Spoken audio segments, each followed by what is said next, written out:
आज मैं फिर एक बायोलॉजी के नए टॉपिक के साथ आप लोगों के बीच उपस्थित हुआ हूँ। मैं आपका दोस्त नीलेश कुमार और आज का हमारा क्लास 10th का एक इम्पॉर्टेंट टॉपिक है ह्यूमन डाइजेस्टिव सिस्टम।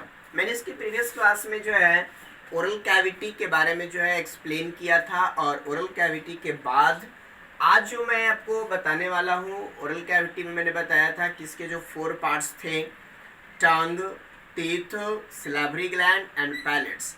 अब इसके बाद जो हमारा नेक्स्ट टॉपिक बन जाता है, तो बताए थे कि ओरल कैविटी जो है जिस लोअर पार्ट में ओपन हो रही थी उस पार्ट्स का मैंने नाम बताया था फेरिंग्स। और ये जो फेरिंग्स था, अगर हम लोग देखें इस तरह से कि ये जो हमारा ह्यूमंस का पार्ट्स था, तो ओरल कैविटी जो है यहाँ से ये ओपन हुई थी एक पार्ट्स में, फेरिंग्स में।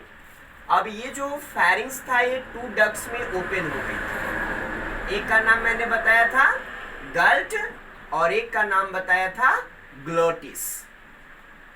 अब ये जो गल्ट है, यही गल्ट जो ट्यूब थी या लीड करती है डाउनवर्ड डायरेक्शंस में, और लीड करने के बाद ये जो है जिस पाइप में, जिस फूड पाइप में ओपन हो रही थी, उसका नाम मैं बताया था आपको ओसोफेगस। तो आज मैं एक्सप्लेन करने वाला हूँ इसी ओसोफेगस से नीचे धीरे धीरे जो है हम लोग सारे पार्ट्स को आप इस डायग्राम में भी देख सकते हैं। तो ये जो ट्यूब था फेरिंग्स के नीचे जो ओपन हो रही थी, गल्ट जिस ट्यूब के साथ कनेक्ट हुआ था, यही ट्यूब है जिसका नाम है ओसोफेगस। अब यहाँ पे देखिएगा कि ये जो ओसोफेगस है, तो ओसोफेगस एक्चुअली में है क्या जानते हैं? तो ओरल कैविटी में जो फूड डाइजेस्ट होता है, जिसको हम चेविंग कहते हैं, तो उसके साथ जो होती है सलाइवा मिक्स हो जाती है, और जब भी सलाइवा मिक्स हो जाता है तो बिल्कुल लेई के रूप में प्रयोग हो जाती है, जिसको हम लोग कहते हैं बोलस। वो बहुत ही स्लाइटली और स्मूथली नेचर का होता है। अब यह बोलस जो होता है, यह जेवी गल्ट के थ्रू इस डक्ट में आती है, जिसका नाम है ओसोफेगस।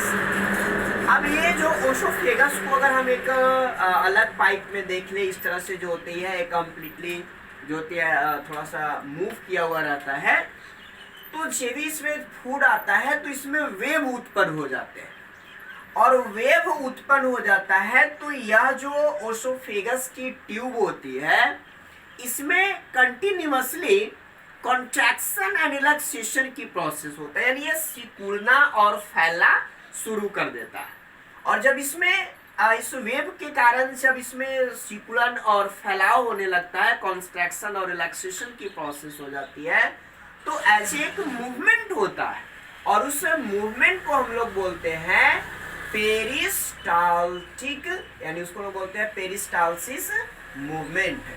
उसका नाम रख दिया गया पेरिस्टालसिस मूवमेंट, जिसको हम लोग हिंदी में बोलते हैं क्रमाकुंचन।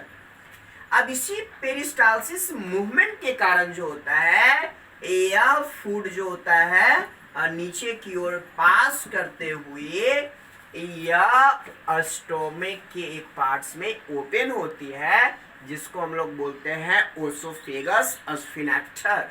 इसका नाम रख दिया गया ओसोफेगस स्फिनेक्टर। अब ये ओसोफेगस स्फिनेक्टर जो होता है, वह मूवमेंट के कारण इसके अंदर लिया हुआ जो फूड होता है, यह एक मस्कुलर बैग लाइक स्ट्रक्चर्स में ओपन होती है, जिसका नाम रख दिया गया स्टोमक। इसका नाम रख दिया गया है स्टोमक। अब यहाँ पे ध्यान से समझिए, स्टोमक एक्चुअली है क्या? स्टोमक जो होता है, अगर हम लोग देखें भाई definition, what is the stomach, तो stomach is a muscular bag like structure.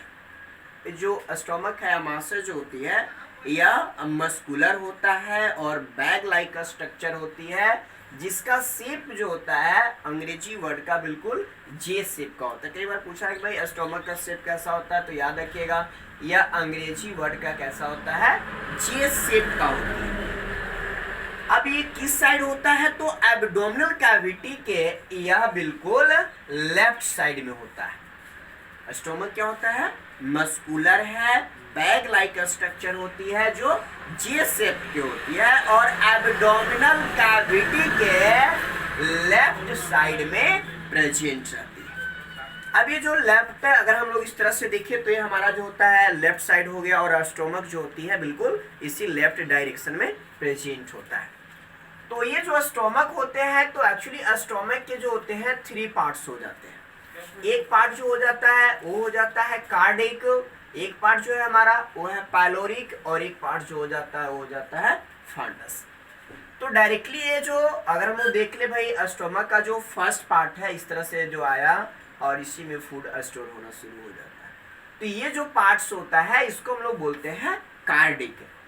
और इसका जो लास्ट पोर्शन है इस तरह से यहाँ पे डाइजेशन के बाद जो होता है कंप्लीटली यहाँ से पास हो जाता है। तो इसके जो लास्ट पार्ट होता है उसका नाम है पाइलोरिक और ये जो ऊपर वाला पार्ट्स होता है उसको हम लोग बोलते हैं फंडस। आपको मैं इंपॉर्टेंट चीज जो है इसमें वो बता देता हूँ कि स्टोमक में जो होता है अप्रोक्सीमेटली 4 to 5 आवर्स डाइजेशन की प्रोसेस होती है। कितने आवर्स? 4 to 5 hours. और इसमें जो डाइजेशन की प्रोसेस होता है वो मोस्टली होता कहाँ पे है? कार्डिक पार्ट्स में। यानी स्टोमक के जो 3 पार्ट्स थे, कार्डिक होता है, फंडस होता है एंड पाइलोरिक होता है। तो मोस्टली जो डाइजेशन होता है वो कहाँ पे होता है? कार्डिक्स में। अब जो एयर और गैसेस बनते हैं स्टोमक के अंदर, तो जो एयर और गैसेस स्टोर होता है स्टोमक के अंदर, अगर रेस्पिरेशन कर रहे हो अगर आप ओरल कैविटी से लिए तो भी स्टोमक में चला जाता है, या कुछ गैस बनते हैं तो गैस में हाइड्रोजन गैस बनता है। तो एयर और गैसेस स्टोमक के जिस पार्ट्स में स्टोर होता है उसको हम लोग फंडस कहते हैं। यानी फंडस जो होता है स्टोर करता है किसको? एयर प्लस गैस को। जबकि डाइजेशन कहाँ पे होगा? कार्डिक में। और जब इसके अंदर डाइजेशन की प्रोसेस हो जाती है तो डाइजेस्टेड फूड जो होता है जिस पार्ट्स के थ्रू स्मॉल इंटेस्टाइन में लीड करता है तो वह पार्ट्स को हम लोग क्या कहते हैं? पाइलोरिक। अब देखिएगा कि ये जो स्टोमक है तो अगर इस स्टोमक का इंटरनल स्ट्रक्चर्स को देखें हम लोग तो स्टोमक जो इस तरह से मैंने यहाँ पे अलग इसको डायग्राम बना ले रहा हूँ ताकि आपको समझ में इजी वे में आ जाए। तो ये अगर हम स्टोमक को कट कर दें और कट करने के बाद इसके स्ट्रक्चर्स को स्टडी किया जाए तो आपको मिलेगा क्या कि पूरा जो स्टोमक होता है, एलिमेंट्री कैनाल जो होता है, यह बना होता है कॉलुमनर एपिथेलियल टिश्यू का। तो स्टोमक के इंटरनल लेयर में कॉलुमनर एपिथेलियल टिश्यू के जो होते हैं एक लेयर इस तरह से प्रेजेंट होते हैं। अब ये जो कॉलुमनर एपिथेलियल का लेयर है तो ये जो होते हैं इसके इंटरनल वॉल में, यानी स्टोमक का जो इंटरनल वॉल होता है वहां पे ये इस तरह से एम्बेडेड होते हैं, यानी वो धंस जाते हैं। और जहां पे ये धंसे होते हैं वहां पर ग्लैंड का फॉर्मेशन करते हैं। यहाँ पे एक ग्लैंड बनता है जिसका नाम रख दिया गया गैस्ट्रिक ग्लैंड। उसका नाम क्या रख दिया गया? Gastric gland. बना किससे है? कॉलुमनर एपिथेलियल टिश्यू का। और ये लेयर जहां पे धंसेगा वहां पे क्या बनाएगा? Gastric gland. एक ऑब्जेक्टिव आया था कि भाई इसका नंबर कितना होता है गैस्ट्रिक ग्लैंड का, तो याद रखिएगा कि गैस्ट्रिक ग्लैंड का नंबर होता है 40 मिलियंस। अब ये जो गैस्ट्रिक ग्लैंड का फॉर्मेशन किया तो ये गैस्ट्रिक ग्लैंड जो होते हैं इसके अंदर 3 सेल्स होते हैं। गैस्ट्रिक ग्लैंड के अंदर हमें कितने सेल मिलेंगे आपको? 3 सेल्स होते हैं। कौन कौन से हैं अगर आप जानते हैं तो अच्छा, नहीं तो मैं बता देता हूँ। एक होता है म्यूकस सेल, एक होता है ऑक्जेनेटिक सेल। अगर हम लोग देखें ऑक्जेनेटिक सेल, इसको हम लोग जो है पार्शियल सेल भी बोलते हैं। और तीसरा जो होता है वह होता है जाइमोजेन सेल। तो पूरा जो अगर हम लोग देखें कॉलुमनर एपिथेलियल टिश्यू स्टोमक के इंटरनल वॉल में धंस गई, धंसने के बाद ग्लैंड बना जिसको गैस्ट्रिक ग्लैंड कहते हैं। इसका नंबर जो होता है 40 मिलियंस होता है। इसमें 3 टाइप्स के सेल्स होते हैं, mucus cell, ऑक्जेनेटिक cell and zymogen cell. अब ये तीनों सेल जो होते हैं यह per day 3 litre gastric juice का सेक्रेशन करते हैं। ये 3 सेल्स पर डे कितने 3 लीटर गैस्ट्रिक जूस का सेक्रेशन करते हैं। अब ये जो 3 लीटर गैस्ट्रिक जूस का सेक्रेशन करते हैं तो इस जूस में प्रेजेंट रहता क्या है, HCl रहता है, और क्या रहता है, म्यूसिन रहते हैं, और क्या होते हैं भाई इसमें, और इसके अंदर प्रेजेंट रहता है डाइजेस्टिव एंजाइम। अब 3 लीटर गैस्ट्रिक जूस में HCl, म्यूसिन और डाइजेस्टिव एंजाइम। मैं आपको बता दूं कि जो म्यूकस सेल होता है तो म्यूकस सेल सेक्रेशन करता है म्यूसिन का, जो हमारा ऑक्जेनेटिक सेल होता है यह ऑक्जेनेटिक सेल सेक्रेशन करती है HCl का, और जो जाइमोजन सेल होता है यह जाइमोजन सेल सेक्रेशन करती है किसका, डाइजेस्टिव एंजाइम का। अब मैं आपको बता देता हूं कि इसमें जो 3 सेल्स थे तो मेनली मैंने अभी बताया आपको कि म्यूकस है और ऑक्जेनेटिक्स है एंड जाइमोजिन्स है।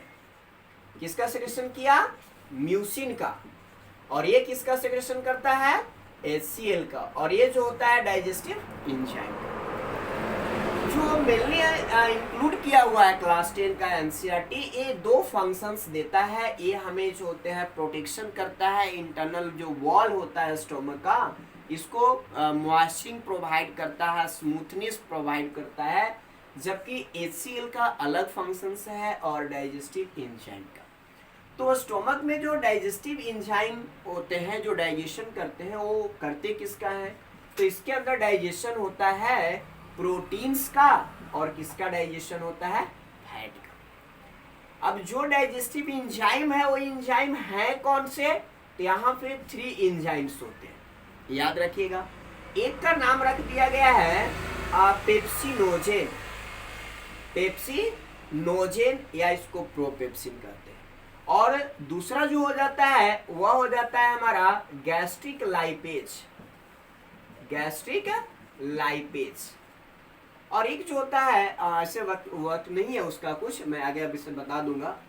तो ये जो पेप्सिनोजेन है यह पेप्सिनोजेन एंजाइम इनएक्टिव फॉर्म में होता है, यानी निष्क्रिय अवस्था में पाई जाती है, लेकिन इसके साथ जो होता है मिक्स हो जाता है HCl, वह मिक्स होता है एक्टिवेटर के फॉर्म में।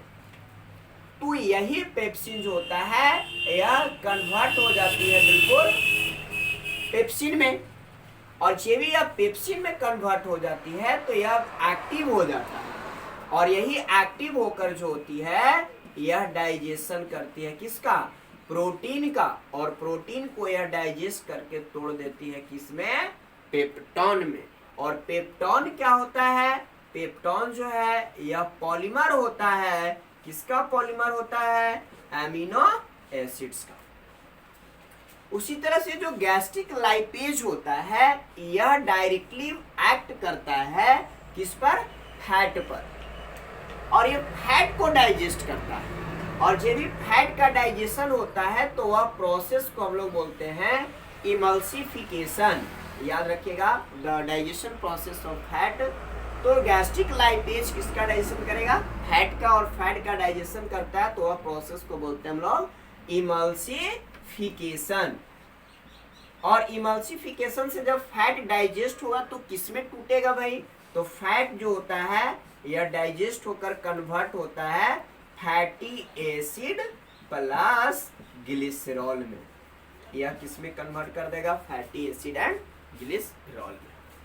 तो ये हमारा हो गया स्टोमक। लेकिन कुछ कंडीशंस हो जाते हैं, वो कंडीशंस क्या होते हैं कि अगर हम ज़्यादा टाइम तक भूखे रह जाते हैं, फास्टिंग का कंडीशन आ जाता है, तो HCl का सेक्रेशन जो हमारा ऑक्जेनेटिक सेल करता है वो ज़्यादा सेक्रेशन कर देता है, किसका, HCl का। और जब HCl का सेक्रेशन होता है तो जो म्यूसिन इसको मॉइस्चर करता है वो ड्राई हो जाता है, और ड्राई होने के कारण जो इसका इंटरनल वॉल होता है उसमें बिल्कुल जो होते हैं जैसे फोड़ा हो जाता है, उस तरह से इसका इंटरनल वॉल पे जो होते हैं छोटे छोटे जख्म, अल्सर आ जाते हैं। और जब ये इसमें छोटे छोटे जख्म हो जाते हैं तो एक डिजीज होता है जिसको हम लोग कहते हैं पेप्टिक अल्सर। उसका नाम रख दिया गया क्या? Peptic ulcer. और अगर एक कंडीशन और बनता है कि अगर आप पर डे जो है टाइम से अगर भी भोजन नहीं ले पाते, तो अगर हम untimely taking of food material, अगर समय से भोजन नहीं ले पाते हैं, तो उस कंडीशन में भी जो है एक डिजीज उत्पन्न होती है जिसको हम लोग बोलते हैं डायपेप्सिया। अगर पूछ दिया जाए भाई डायपेप्सिया क्या होता है, तो untimely taking of food material, अगर समय से भोजन नहीं लेते हैं तो रोग होगा, जिसको क्या बोलेंगे? डायपेप्सिया बोलते हैं। और अगर जो है HCl का सेक्रेशन ज़्यादा होता है या फास्टिंग ज़्यादा होते हैं, तो HCl का सेक्रेशन ज़्यादा होने से इंटरनल वॉल में जो होते हैं जख्म हो जाते हैं, तो वह एक डिजीज है जिसको हम लोग पेप्टिक अल्सर कहते हैं। और अगर स्टोमक का जो फूड है वह कंप्रेस करके जो होता है, अगर फूड ओरल कैविटी से बाहर आना शुरू हो जाता है, तो भी एक डिजीज हो जाता है जिसको हम लोग वोमिटिंग के नाम से जानते हैं भाई, इसको बोल देते हैं वोमिटिंग। तो मोस्टली जो डिजीज होते हैं स्टोमक में वो आपको 3 मेंशन किया है। अगर आप भारतीय भवन पढ़ रहे हो NCERT, तो यही 3 डिजीज का मेंशन किया हुआ है, पेप्टिक अल्सर, डायपेप्सिया एंड वोमिटिंग। तो जहाँ तक मुझे उम्मीद होगा आपको स्टोमक क्लियर रूप से समझ में आ गया होगा। स्टोमक जो होता है मस्कुलर बैग और एब्डोमिनल कैविटी के लेफ्ट साइड में प्रेजेंट होती है, जो GS शेप का होता है। इसके इंटरनल वॉल जो होते हैं कोलुमनरी एपिथेलियल टिश्यू के बने होते हैं, जहाँ पे वो इम्बैड होते हैं वहाँ पे एक ग्लैंड बनता है जिसको गैस्ट्रिक ग्लैंड कहते हैं। गैस्ट्रिक ग्लैंड का नंबर जो होता है वो 40 मिलियंस होता है। अब ये जो ग्लैंड होते हैं इसमें 3 सेल्स होते हैं, mucus cell, oxyntic cell and zymogen cell. Mucus cell जो होता है म्यूसिन का सेक्रेशन करता है, जो इंटरनल वॉल को मॉइस्चर प्रोवाइड करता है। ऑक्सीनेटिक सेल HCl का सेक्रेशन करता है, और जाइमोजन जो होता है डाइजेस्टिव एंजाइम का, जो डाइजेस्टिव एंजाइम होता है वो पेप्सिनोजन और गैस्ट्रिक लाइपेज होता है। पेप्सिनोजन इनएक्टिव फॉर्म में होती है, जब इसके साथ HCl मिलता है एक्टिवेटर के रूप में तो पेप्सिन में बदलता है, जो एक्टिव होकर प्रोटीन को डाइजेस्ट करती है और प्रोटीन को पेप्टोन में तोड़ती है। और पेप्टोन क्या होता है? पॉलीमर होता है एमिनो एसिड का। गैस्ट्रिक लाइपेज जो होता है वो फैट का डाइजेशन करता है। फैट डाइजेशन प्रोसेस को इमल्सिफिकेशंस बोलते हैं, और यह फैट को तोड़ता है फैटी एसिड एंड ग्लिसरॉल में। मैंने यहाँ पे इंपॉर्टेंट इसको इसलिए रखा था HCl, क्योंकि आपको NCERT में इस क्वेश्चन को मेंशन किया है, what is an important role of HCl in our stomach. तो अमाशय में HCl की कुछ जो है रोल है वो है क्या? तो ये पहला इसका अगर हम लोग देखें तो फूड के साथ जितने भी जर्म हैं अगर वो आपके स्टोमक में आ जाते हैं तो सारे जर्म को मारने का काम कौन करता है? HCl, killed of germs coming with या कम्स विथ फूड सबस्टेंस। तो कम्स विथ फूड सबस्टेंस, तो फूड्स के साथ जो जर्म स्टोमक में आता है उसको मारने का काम करता है, और ये उसका फर्स्ट रोल होता है HCl का। दूसरा जो इम्पोर्टेंट रोल था कि जो इनएक्टिव फॉर्म के डाइजेस्टिव एंजाइम, तभी मैंने बताया पेप्सिनोजन इनएक्टिव फॉर्म का था, तो इसको एक्टिव करना, तो इनएक्टिव को एक्टिव में जो चेंज करता है वो कौन करता है? HCl, inactive digestive enzyme change into the active form with the help of HCl। तो HCl क्या करता है? इनएक्टिव एंजाइम जो होते हैं डाइजेस्टिव एंजाइम उसको एक्टिव में चेंज कर देता है। और क्या करता है कि अगर कोई लार्ज मॉलिक्यूल्स फूड का है, किसी चीज़ को कभी हम लोग गर्म खाते हैं और बहुत ज़्यादा गर्म होता है तो उसको चेविंग न करके डायरेक्टली इंगल्फ कर जाते हैं, निगल जाते हैं, जो हमारे स्टोमक में आ जाता है। तो जो लार्ज फूड आ जाते हैं इसके अंदर, तो उसको भी स्मॉल या माइक्रो पार्टिकल्स में जो कन्वर्ट करने का काम करता है वो कौन करता है? HCl।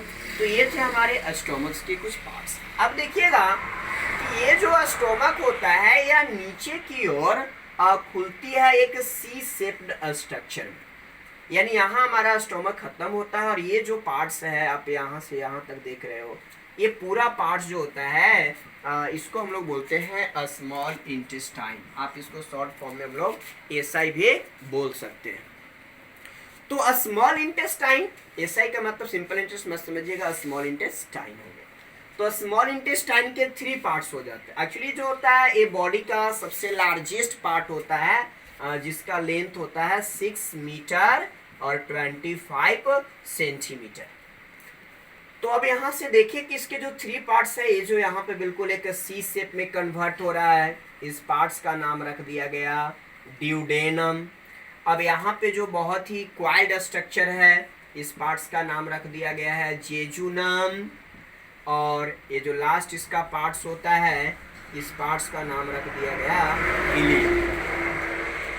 अब देखिएगा कि स्टोमक जो होता है एक सी शेप स्ट्रक्चर में चेंज हो रहा है, जिसको हम लोग ड्यूडेनम कहते हैं। ड्यूडेनम जो होता है अनक्वाइल्ड पार्ट होता है स्मॉल इंटेस्टाइन का। एक क्वेश्चन पूछा था कि which part of a small intestine is found in the form of uncoiled structure.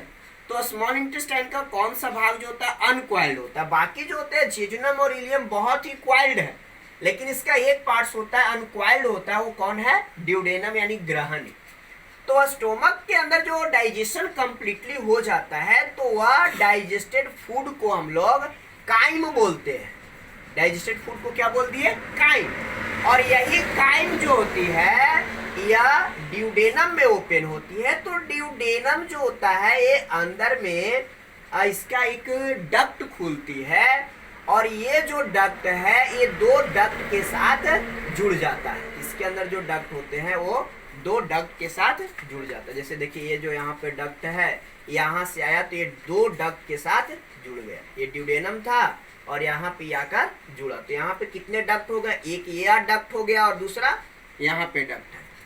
तो एक जो डक्ट है वो पैंक्रियास से आता है, जिसको हम लोग कहते हैं पैंक्रियाटिक डक्ट। इसका नाम रख दिया गया पैंक्रियाटिक डक्ट। और दूसरा देख रहे हैं कि गॉल ब्लैडर यानी जो होता है लीवर से आता है, और लीवर का बायोलॉजिकल नेम होता है हिपैटो। तो एक डक्ट यहाँ से ये जो डक्ट आया, इसको हम लोग बोलते हैं हिपैटिक डक्ट। तो ये जो देख रहे थे ड्यूडेनम, आगे आकर जो होता है एक डक्ट में ओपन हुआ, और यह डक्ट जो होता है 2 डक्ट के साथ जुड़ जाते हैं। एक लीवर से है हिपैटिक डक्ट और एक पैंक्रियाज। ये दोनों डक्ट जो हैं यह कहाँ पे ओपन हो गए, ड्यूडेनम में। और बाकी ये जो देख रहे हो ये हमारा पैंक्रियाज है, जो एक्सोक्राइन और इंडोक्राइन भी होता है। अप्रॉक्सिमेटली जो होता है 16 सेंटीमीटर लॉन्ग होता है, 60 ग्राम का बिल्कुल येलो लीफ लाइक स्ट्रक्चर्स की होती है। जबकि ये लीवर जो होता है बॉडी का लार्जेस्ट ग्लैंड होता है, क्योंकि इसका जो वेट होता है अप्रॉक्सिमेटली 1.5 kg होता है। यह जो होती है बाइल जूस का सिक्रेशन करता है, जो गॉल ब्लैडर में स्टोर होता है, लेकिन इसमें कोई भी डाइजेस्टिव एंजाइम नहीं होती है, जबकि पैंक्रियाटिक में बहुत सारे डाइजेस्टिव एंजाइम प्रेजेंट होते हैं। अब यह जो लीड करता है यानी यहाँ पे क्वाइल लाइक स्ट्रक्चर, तो इस पार्ट्स को बोलते हैं हम लोग जेजुनम, जो अप्रॉक्सिमेटली 2.5 मीटर का होता है, और ये भी बहुत ही क्वाइल्ड होती है। और ये जो क्वाइल्ड स्ट्रक्चर है अंदर आने के बाद और ज्यादा क्वाइल्ड पार्ट में खुलता है, जिसको इलियम कहते हैं। और ये जो इलियम होता है ये जो होता है आपको 1.5 मीटर का होता है, और ये होता है 2.5 मीटर। तो अगर हम लोग देख लें टोटल जो होता है वो 6 मीटर का होता है, और दोनों ये जेजुनम का जो टोटल लेंथ होता है वह होता है 2.5 मीटर। जबकि इलियम जो होती है यह सबसे लार्जेस्ट पार्ट होती है, जिसका जो लेंथ होता है वह होता है 3.5 मीटर। जबकि ड्यूडेनम जो होता है वनली होती है आपको 25 सेंटीमीटर का। तो ये स्मॉल इंटेस्टाइन का लार्जेस्ट पार्ट होता है, और ये होता है स्मॉलेस्ट पार्ट। और इसके अंदर ही यानी इलियम के अंदर ही जो होता है जितने भी हम फूड सब्सटेंस लेते हैं उसका कंप्लीटली डाइजेशन जो होता है वो इलियम पार्ट्स में होता है। एक ऑब्जेक्टिव आता है कि कंप्लीटली डाइजेशन जो होता है कहाँ पे होता है, तो कंप्लीटली डाइजेशन हमारा कहाँ पे होता है, इलियम पार्ट्स में। अगले वीडियो में आपको बताऊंगा लार्ज इंटेस्टाइन और सारे डाइजेस्टिव ग्लैंड के लिए। आज के लिए बस इतना ही, बाय।